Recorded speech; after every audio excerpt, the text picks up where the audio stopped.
Bonjour à toutes et à tous, vous êtes sur Mizan TV, on se retrouve aujourd'hui pour un entretien consacré à l'univers du manga. Bonjour Fahem, bonjour Hamid. Bonjour. Bonjour Franck.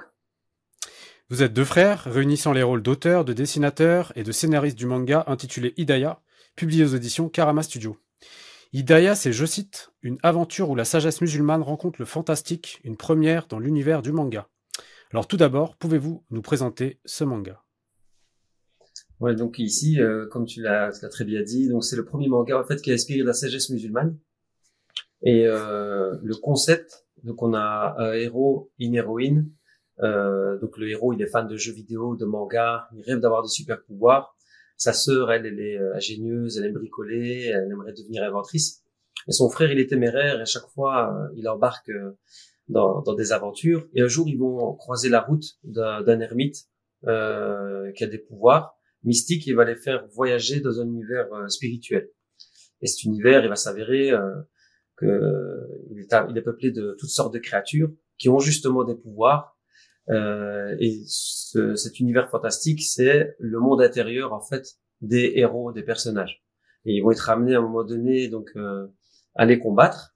Et pour les combattre, ils vont avoir recours à des créatures lumineuses qui représentent et qui incarnent en fait leurs vertus, les vertus de la foi. Et donc il y a un combat qui va s'engager entre les forces du bien et du mal dans le monde intérieur des héros. Et en fait, on a scénarisé pour la première fois le concept de Jihad Nefs dans la culture spirituelle musulmane. D'accord. Est-ce que vous pouvez préciser pourquoi il s'appelle donc Hidaya et ça se situe dans quel univers, je dirais géographique ou autre? Ouais. Pour ça, je vais laisser Faham développer, expliquer d'où démarre l'histoire. Ouais, en fait, l'endroit géographique se situe plus en Indonésie. Donc, on a choisi l'Indonésie pour ses paysages, son architecture et aussi sa culture musulmane aussi. Mais je veux dire, ce ne sera pas seulement en Indonésie. Donc, on prévoit que ça soit dans plusieurs endroits dans dans le monde musulman ou même autre. Et pourquoi Hidayah euh, En fait, on a hésité entre plusieurs noms en fait parce qu'il y a plusieurs noms qui peuvent, euh, on va dire, être empruntés pour ces créatures lumineuses qui représentent en réalité les vertus. Mais on a choisi Hidayah parce que on cherchait, on va dire, un nom qui rimait avec l'autre nom aussi, qui est son contraire, Khataya. Ça aurait pu être aussi un autre nom par rapport à Khataya, qui représente justement le contraire des vertus, qui sont les mauvais penchants. Mais Khataya, en vérité, ce que ça veut dire les fautes. Donc, ce sont des noms généraux qui peuvent englober plusieurs choses en réalité. Donc, on va pas aller, voilà, je vais pas spoiler pour pas aller, mais je veux dire, ça représente plusieurs choses, on va dire, dans la spiritualité musulmane. Alors dans un deuxième temps, est-ce que vous pourriez vous présenter et nous raconter la création donc de Karama Studio? Donc, moi, donc c'est Hamid. Je suis co-auteur avec Faham. Je suis vidéaste aussi. Et on a conceptualisé donc l'univers de Hidayah ensemble. Je vais laisser se présenter, puis après, par la suite. Je m'appelle Faham. Faham, et mon nom de famille, c'est Amhal. Donc voilà, je suis le dessinateur et le scénariste, co-scénariste avec mon beau-frère Hamid, parce que vous avez dit tout à l'heure que c'était mon frère, mais c'est mon beau-frère en fait. Il est marié avec ma sœur. Euh, donc D'accord. et j'habite en Belgique, à Liège. Donc deux jeunes belges et donc Karama Studio. Comment ça a été créé et c'est depuis quand? Donc la création, elle est partie. En fait, l'idée est partie euh, du fait qu'on voulait créer un manga et avoir une structure qui soit indépendante pour jouir d'une liberté d'action qui soit entière. Et on s'est dit, bah, en lançant le manga Hidayah, on crée notre propre structure et qu'il y aurait plusieurs objectifs. Le premier, bah, c'est de pouvoir produire nos propres créations, mais aussi d'être une maison d'édition et pouvoir produire des jeunes talents et pouvoir les mettre en avant aussi. Donc c'est pour ça que on a créé Karama Studio et on a, pour financer le projet au départ, on a lancé une campagne de financement participatif l'année dernière, qui s'est clôturée au mois de juin. Et on a réussi à récolter, on a fixé un objectif de 15 000 euros et on a dépassé les 16 500 euros, donc ça a été une réussite. Et ça nous a permis de lancer la publication donc des 3000 premiers exemplaires et démarrer l'aventure et lancer Karama Studio. Au-delà de ça, est-ce que dans le passé vous avez déjà produit des mangas qui n'ont peut-être pas forcément à voir avec la spiritualité musulmane? Non, c'est une première œuvre ici pour tous les deux. Donc, Femme avait déjà des idées, donc on voulait travailler sur un autre projet qui était plus destiné à un public adulte. Moi, je lui ai proposé au départ de faire une histoire, mais qui serait plus pour les tout petits. Parce que ça nous aurait permis d'aller plus vite dans le travail, proposer quelque chose de plus simple dans la conception. Mais quand on a échangé, qu'on a discuté, qu'on a réfléchi, ben on est tombé entre les deux et on a conceptualisé donc ce manga qui est dans la catégorie shonen. Alors en moins de 10 ans, les ventes de mangas ont doublé et s'établissent désormais au-dessus des 50 millions d'exemplaires par an. Un livre sur 8 acheté en France, on parle de la France, il y a aussi la Belgique, est un manga. Donc un livre sur 8 acheté en France est un manga. Quelles sont les inspirations qui ont guidé l'écriture et le dessin de ce manga? Donc comme je disais tout à l'heure, ça a été le fruit de longs échanges, d'une grande réflexion. Parce qu'on s'est dit que si on créait un manga, il fallait qu'on vienne à quelque chose d'original. Parce que comme tu viens de le dire, c'est un marché donc qui est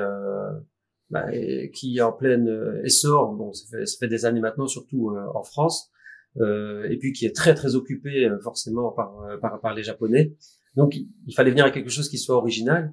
Et on s'est dit qu'on allait s'inspirer du modèle japonais. Le modèle japonais, en réalité, les mangas produits par les auteurs là-bas, ils sont destinés au public japonais. C'est-à-dire que les codes qui sont repris dans leurs œuvres sont des codes qui sont purement japonais, inspirés de la culture spirituelle bouddhiste, shintoïste, qui sont leurs croyances dominantes.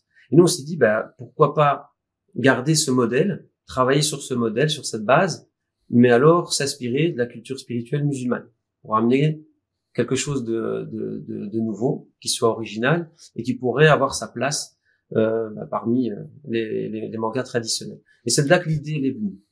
Pour préciser ma question, c'était les inspirations, c'est-à-dire que vous, en tant que dessinateur, auteur, quels sont les grands mangas qui vous ont inspiré? Quels sont un peu, le style de dessin d'Hidaya? Est-ce que vous pouvez nous l'expliquer? Oui. Dans le style, je laisserai Femme compléter ce que je vais dire là maintenant. Dans le style, on voulait vraiment, parce qu'on est de la génération Club Dorothée, et on a grandi avec Dragon Ball, donc l'œuvre d'Akira Toriyama.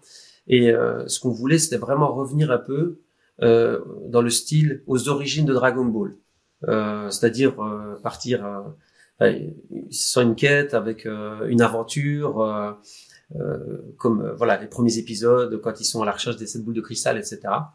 Donc et le style de Toriyama, il nous plaisait bien parce que c'est un style qui est très beau en termes de chara design et en même temps il a une certaine douceur, il est très coloré et très positif parce que c'est ce qu'on voulait qu'il se dégage de l'histoire. Et c'est un mélange aussi avec le style de Miyazaki, donc l'auteur cinéaste donc de Nausicaa, le Château ambulant notamment, le Voyage de Chihiro, parce que lui justement il traite beaucoup de la question spirituelle, mystique à travers ses œuvres. Et de la nature aussi d'ailleurs. C'est ça.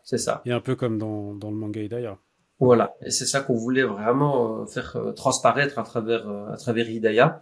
Donc c'est un peu un mélange des deux. Oui, je pense que t'as tout dit. Et à part Dragon Ball, il y a eu d'autres inspirations? Ouais, en fait, j'ai un peu, moi j'ai pas, en réalité,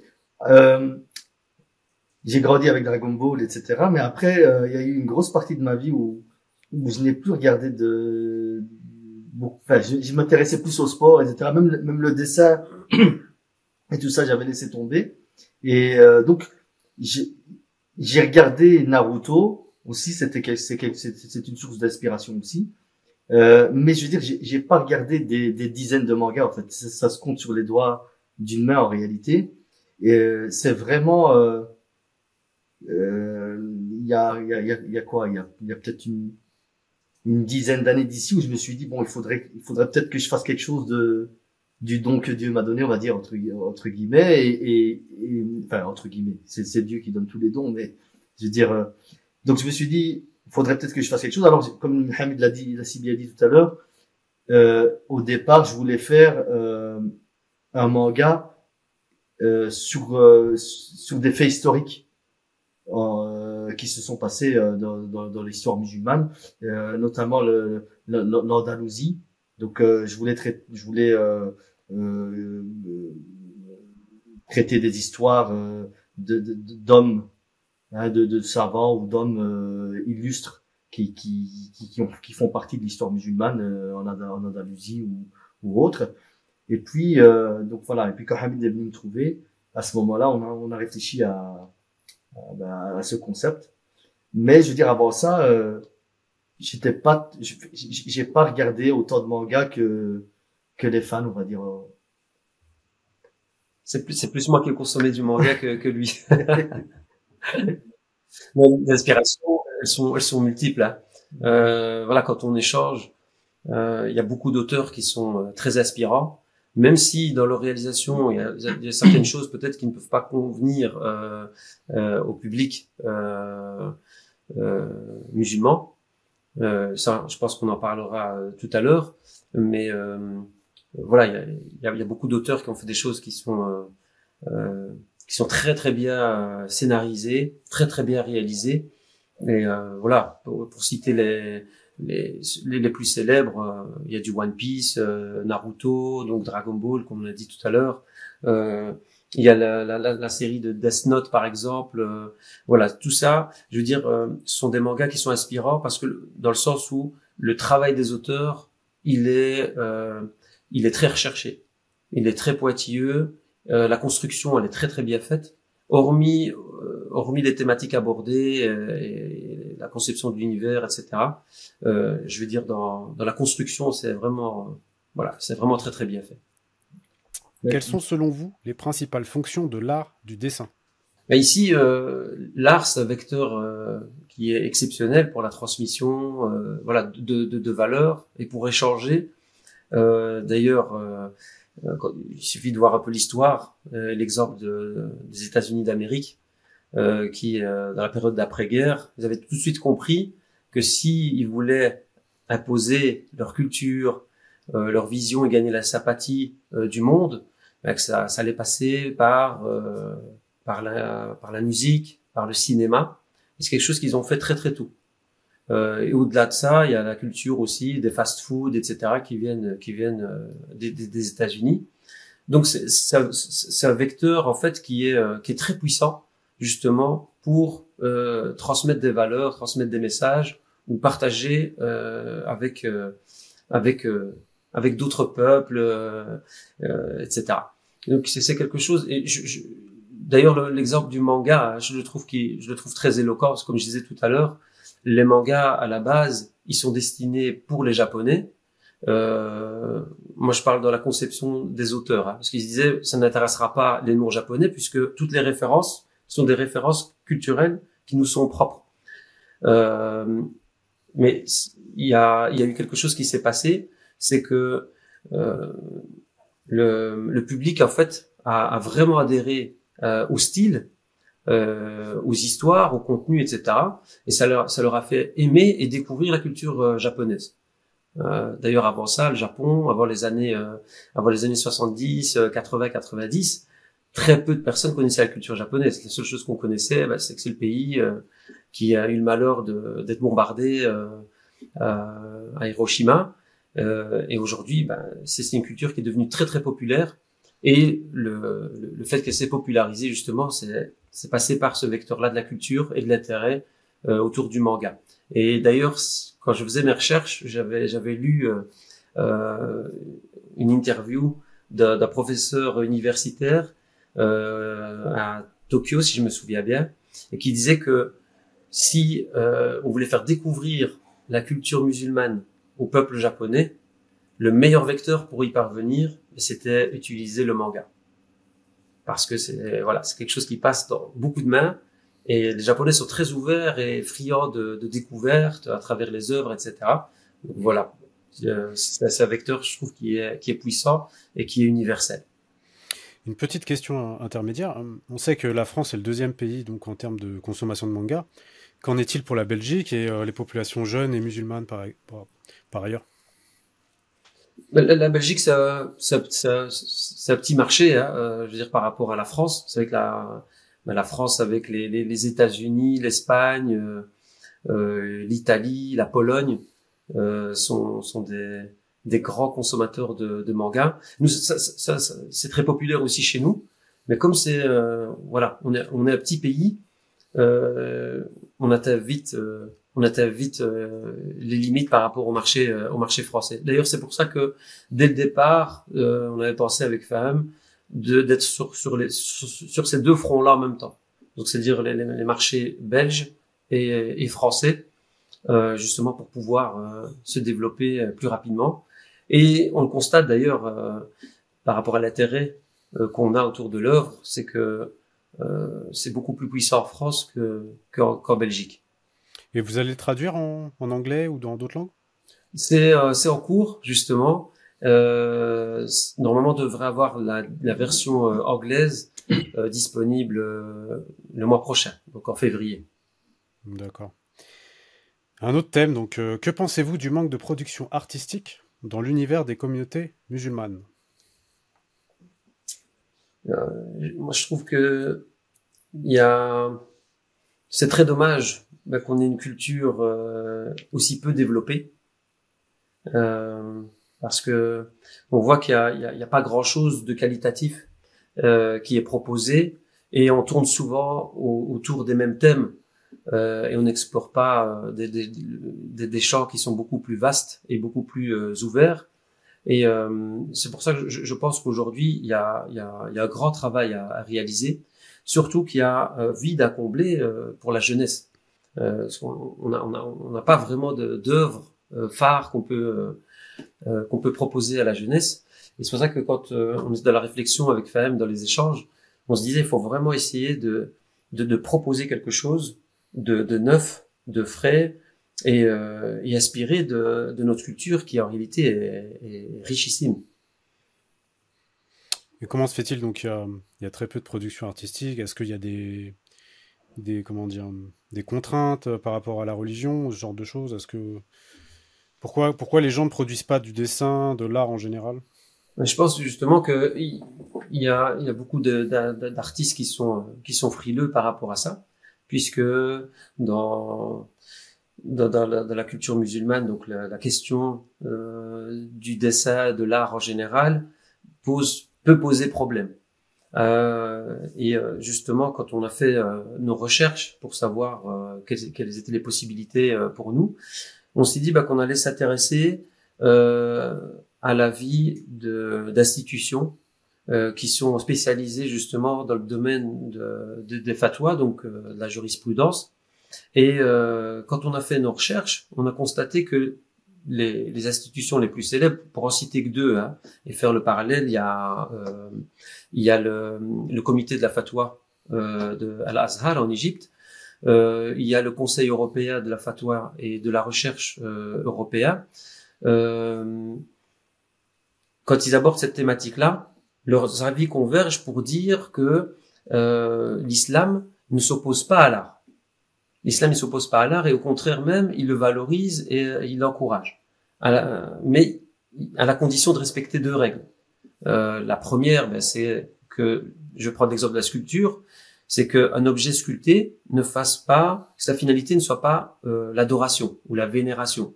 Ça, c'est la première des choses. La deuxième des choses, c'est que la finalité de l'œuvre ne soit pas de rivaliser avec la création de Dieu. Donc ça, ce sont vraiment deux règles qui sont fondamentales, deux conditions fondamentales. Et à côté de ça, il y a des règles donc qui sont liées à l'éthique, comme donc le fait de ne pas représenter des divinités, le fait de respecter les symboles religieux, donc c'est-à-dire ne pas représenter les prophètes, les anges. Il y a le fait aussi de respecter l'éthique et la morale, la pudeur aussi, et aussi donc l'intention qui est de propager la culture, de proposer un divertissement. Voilà. Donc ça, en gros, c'est vraiment les règles qu'il faut respecter pour pouvoir réaliser l'art en islam. Je peux rajouter quelque Oui, chose. bien sûr. En fait, la notion de divertissement en islam, justement, elle est encouragée par l'islam dans le fait que on sait que l'être humain ne peut pas vivre constamment dans la contrainte, et donc parce que le divertissement, il est là justement pour donner un souffle à l'être humain. C'est que tout ce qui est divertissement pour la jeunesse ou pour n'importe qui est encouragé par l'islam. Il n'y a pas de souci. Ce qui est strictement interdit, c'était tout ce qui était destiné à être adoré en dehors de Dieu, tout simplement.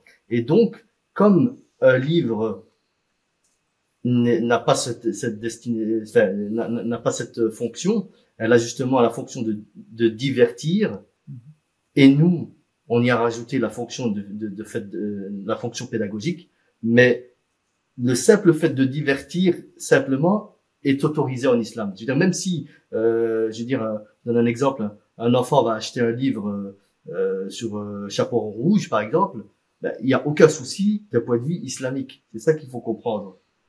Parce que il rentre dans la catégorie d'un jouet ou ben, de quelque chose qui le divertit, tout simplement. Mais si on rajoute la fonction pédagogique, à ce moment-là, on rentre, on va dire, dans une action noble, en plus de divertir. Et le souci dans la communauté musulmane, c'est que il y a, on sépare trop le religieux de la vie de tous les jours, en fait. On comprend pas que parfois que la vie de tous les jours, ce qu'on vit, ce qu'un être humain vit dans son quotidien, fait partie. C'est pour ça que le mot religion, parfois, il ne veut pas dire le mot din.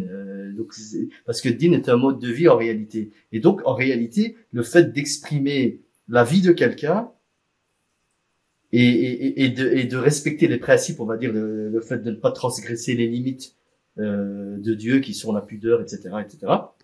Mais ça peut rentrer dans le cadre de notre religion sans problème. Et le souci, c'est le problème, c'est qu'on distingue trop. Et alors les gens pensent que parler de la religion, il faut être automatiquement ultra légitime, etc. Alors que le prophète sallallahu alayhi wa sallam, ce qu'il a dit, c'est transmettez de moi ne serait-ce que un verset.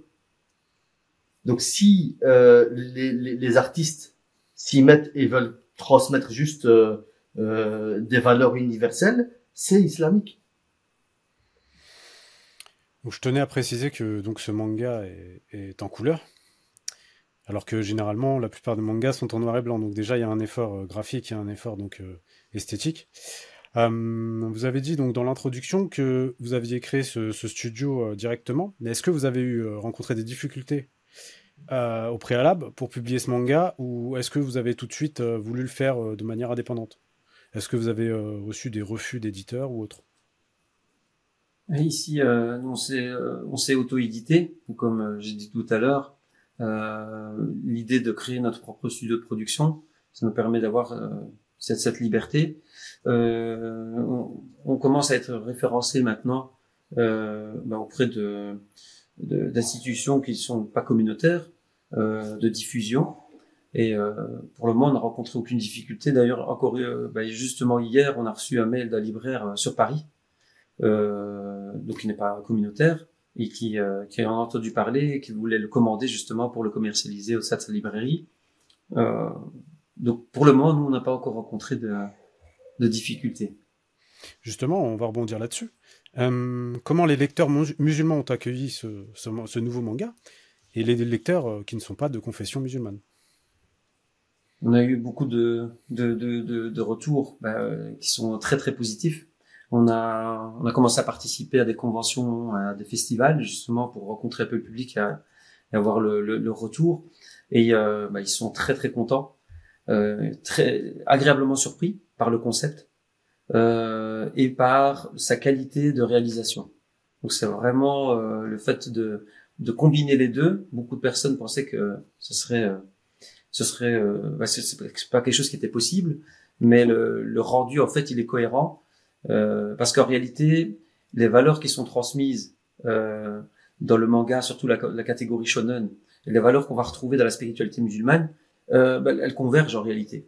Parce que ce qu'on retrouve comme valeurs qui sont transmises dans le shonen, c'est le dépassement de soi, les valeurs de l'amitié, donc tout ça, le dépassement de soi, comme on disait tout à l'heure, la notion de jihad nefs, donc cet effort contre soi-même, avec soi-même pour faire fructifier le bien qui est intrinsèque à chaque être humain, l'amitié qu'on retrouve dans la fraternité, etc.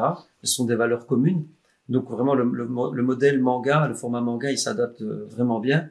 Et justement, on a des non-musulmans qui nous ont écrit pour nous dire qu'ils étaient agréablement surpris, parce qu'à la base, ils se disaient, comme c'est inspiré de la sagesse musulmane, la culture spirituelle musulmane, n'étant pas musulman, peut-être qu'ils n'accrocheraient pas ou ils n'auraient pas les références, etc. pour comprendre l'histoire. Mais les retours qu'on a eu, c'est non, en fait, c'est une ambiance, c'est un état d'esprit et ça se lit facilement. Et puis il y a plein de valeurs communes en réalité à laquelle ils se reconnaissent. Et puis ils découvrent des choses qu'ils ne connaissaient pas, justement, qui sont vraiment spécifiques à la culture musulmane. Donc, beaucoup de points positifs. Et en plus, on a eu des retours de gens qui sont des blogueurs, des spécialistes dans le manga, dont un qui a lu plus de 500 titres. Donc, rien que l'année passée. Et il est venu nous voir justement. On était à Lyon sur un festival. Il nous a dit, les gars, chapeau, vraiment super boulot. Et ça a été son coup de cœur 2024. Et donc voilà, c'était un très très bon compliment pour nous. En général, donc, au Japon, souvent, les mangas qui ont du succès sont convertis donc en animé. Est-ce que vous avez l'intention de créer un animé par la suite et est-ce que c'est un projet en cours? Oui, hein, c'est une suite logique, mais en réalité, nous, on le souhaite évidemment. Maintenant, c'est le marché qui va en décider. En réalité, c'est on va dire le succès du livre qui va amener, on va dire, des collaborations futures avec des maisons de production d'animation justement. Je pense que Ouais. Et puis quand on travaillait sur la conceptualisation, on l'a pensé aussi pour qu'il soit adapté, enfin qu'il puisse être adapté en animé, mais aussi qu'on puisse travailler sur tout ce qui est produits dérivés, jeux, etc. Donc il a vraiment été designé aussi pour pouvoir être exploité dans ce sens-là. Quand est-ce que le deuxième tome sortira? la grande question. C'est compliqué de dire exactement parce que là pour le moment on est sur tous les fronts en même temps, mais on espère qu'il sortira courant 2025 en tout cas. Donc après les grandes vacances, je pense. Mais voilà, c'est vraiment environ quoi. C'est approximatif, voilà. J'ai cherché le mot. On, on y travaille. Excuse-moi, je vais juste rajouter une petite chose, c'est que on y travaille. Et justement, un de nos projets, c'est de pouvoir développer une équipe pour avoir un rythme de production qui soit performant. Ouais.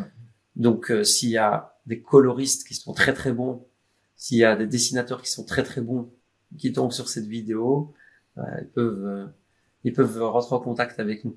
Le futur studio Ghibli de Belgique.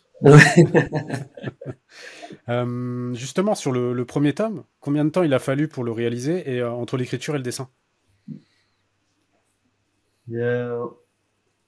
à partir du moment où on a commencé vraiment à écrire le scénario a pris une histoire de 6 mois, un truc, quelque chose comme ça. Et le dessin, c'est environ 2 ans. Donc parce que là, j'étais vraiment tout seul, le dessin plus la couleur et et je me formais en même temps aussi parce que j'avais jamais fait de couleur et mon dessin n'était pas encore du tout à ce niveau-là en fait. J'ai dû apprendre toute la technique, etc. Donc c'est pour ça que ça a pris du temps en réalité. Maintenant, bon, je vais beaucoup plus vite parce que on va dire le processus est plus fluide, mais ça reste que c'est un travail colossal. Les Japonais ont toujours des assistants, ils sont 3-4 sur une œuvre, donc je pense que on devra on devra absolument faire cette équipe-là pour justement pour avoir un débit plus rapide, quoi. Très bien.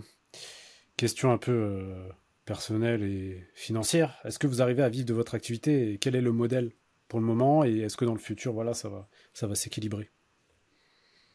Ici, c'est les débuts. Et on sait que dans la matière, il n'y a pas énormément d'auteurs qui peuvent se targuer d'en vivre. On sait que c'est compliqué de pouvoir en vivre. Mais voilà, c'est quelque chose qui prend du temps. Là, on est vraiment au tout début. Donc, on essaie de mettre en place un réseau de distribution, développer une communauté. On a vraiment le challenge de la visibilité. Parce qu'on remarque en fait que quand on a l'occasion de rencontrer les personnes, de leur montrer le produit, de leur en parler, le concept, il a tout de suite du succès. Maintenant, vraiment, le challenge, c'est d'avoir cette visibilité-là pour pouvoir développer. Maintenant, le potentiel, ben, on y croit, on n'a aucun doute, parce que voilà, on a travaillé dur pour y arriver. Je pense le résultat, il est concluant. Ce qui nous permet de dire ça, ben, je veux dire, c'est le retour du public, et ils sont, ben, qui est enthousiaste et en attente justement de la suite. Et donc voilà, on va essayer d'être constant, d'essayer de gravir les échelons pour justement avoir un modèle économique qui soit stable et qui nous permette de nous projeter dans l'avenir. Encore une fois, le potentiel il est grand puisque ici le premier public, ben, c'est le public de la communauté musulmane, même si c'est une œuvre qui est dédiée à tout public. Mais si on reste sur le marché communautaire, bah c'est énorme, c'est énorme. Rien que la Belgique et la France totalisent près de 10 millions d'individus, donc c'est déjà pas mal. Mais alors au niveau mondial, c'est beaucoup plus conséquent et colossal. Ça, je dis, il y a un grand travail à faire. Et le challenge pour nous, c'est vraiment la visibilité. Pour poursuivre et terminer sur cette question, est-ce que en dehors de l'achat du livre, comment les gens peuvent vous soutenir? Est-ce qu'il y a toujours un lien Ulule ou ce genre de choses? Ici, en fait, on travaille avec une ASBL, donc qui a mis en place un webshop, donc un site internet avec la possibilité de pouvoir commander en ligne. Voilà, donc ici, on est présent aussi sur les festivals. Donc quand on est présent sur des festivals, on communique les dates et les lieux sur nos réseaux. Et on va aussi mettre en place, on a des tableaux comme ça qu'on vend aux enchères en édition limitée pour essayer justement de pouvoir financer la production. Et à l'approche du deuxième tome, on fera certainement donc une campagne de financement participatif. Très bien. Bah, merci à vous deux. Merci à Je toi. rappelle donc, vous êtes les auteurs du manga Hidaya, publié aux éditions Karama Studio. On mettra les liens pour que les gens puissent se le procurer. Et puis on attend très prochainement la suite, le tome 2, tome 3 et puis l'animé. Je remercie nos auditeurs donc pour leur écoute N'hésitez pas à partager cette émission, à vous abonner. Surtout, activez la cloche des notifications et on se retrouve très bientôt sur Mizone TV.